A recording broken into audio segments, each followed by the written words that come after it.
Hello students हम लोगों ने पिछले क्लास में भूमंडलीय नागरिकता का विचार यानी कि आइडिया ऑफ ग्लोबल सिटीजनशिप के बारे में हम लोगों ने अध्ययन किया है।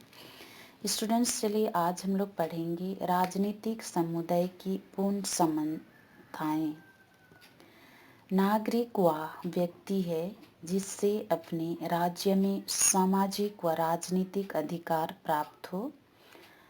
अनागरिक को सामाजिक अधिकार मिल सकते हैं, जैसे उदाहरण के लिए राज्य में आवास करना, भ्रमण या विचरण करना, आवास करना, किसी धर्म का पालन या प्रचार करना आदि। किंतु उससे राजनीतिक अधिकार प्राप्त नहीं हो सकते हैं, जैसे कि वोट देना, कोई दल बनाना या लोक सेवा प्राप्त करना आदि। यह भी ध्यान देने योग्य बातें हैं कि हर अधिकार के साथ कर्तव्य भी जुड़े होते हैं। अधिकार व कर्तव्य सिक्के में भी दो परतों की तरह या दो पहलू की तरह होते हैं, जिन्होंने अलग नहीं किया जा सकता है। समकालीन लोकतांत्रिक राज्यों में नागरिक किन्हीं अधिकारों के उपभोग की उपेक्षा कर सकते हैं। जीवन का अधिकार सभी को प्राप्त होता है, लेकिन नागरिक संपूर्ण जीवन के अधिकार की कामना कर सकते हैं। ये भी कामना कर सकती है, लेकिन राज्य उनकी स्वतंत्रता की रक्षा करता है तथा उनके विकास हेतु बुनियादी सुविधा जुटाए जाते हैं। नागरिकों के राज्य तथा अन्य नागरिकों के प्रति कर्तव्य भी है। इन्हें देश की प्रभुसत्ता की सुरक्षा करनी चाहिए। देश में शांति व्यवस्था बनाए रखने हेतु अपना योगदान करना चाहिए और ऐसे कार्य करना चाहिए जिससे उनके राज्य का नाम ऊंचा हो सके। समाज के प्रति भी उनकी दायित्व है, जैसे उदाहरण के लिए बंधुता या सहयोग को बनाए रखने और सांप्रदायिकता, एकता व सद्भावना बनाए रखना। ये है नागरिकता के समुदाय की पूर्ण समानता। नेक्स्ट हम लोग पढ़ेंगे भारत में नागरिक अधिकार। भारत में नागरिक अधिकार क्या है, इसके बारे में हम लोग अध्ययन करेंगे। भारत में नागरिक अधिकार प्राप्त होना सरल हो सकता है, लेकिन उनकी सुरक्षा करना बहुत कठिन कार्य है। संवैधानिक स्वतंत्रता का मूल्य है, अतः लोगों को अपने अधिकारों के लिए संघर्ष करना पड़ता है। रोजगार जरूरी है, साथ ही श्रम भी जरूरी है। इसलिए 1985 में सर्वोच्च न्यायालय ने यह फैसला दिया था कि फुटपाथियों को रहने की सुविधा प्रदान की जाए और निवेदन किया गया है कि कार्यस्थल के निकट रहने वाले लोगों को फुटपाथ या गंदी बस्तियों में रहना पड़ता है।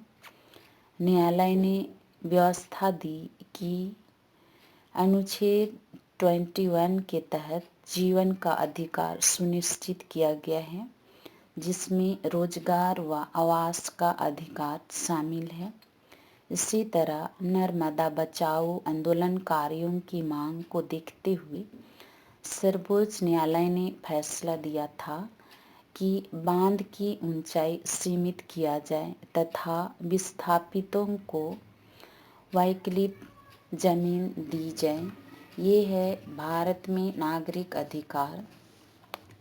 और अपने प्राणों की रक्षा हेतु किसी अन्य राज्य में शरण लेते हैं, इन्हें नागरिकता प्राप्त नहीं हो सकती, अतः वे वहाँ की सरकार तथा संघों की कृपा का आश्रित जैसे होते हैं।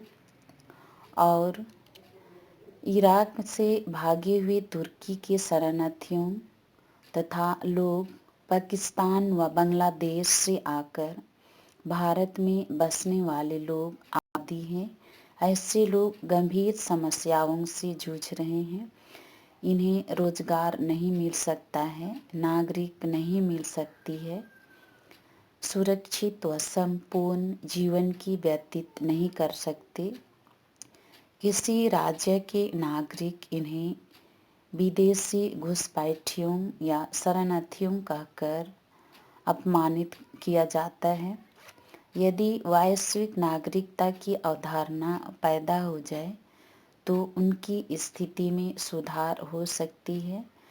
लोग इराकी या ईरानी, फिलिस्तीन या इजराइल लोगों के बीच भेदभाव भूल जाएंगे।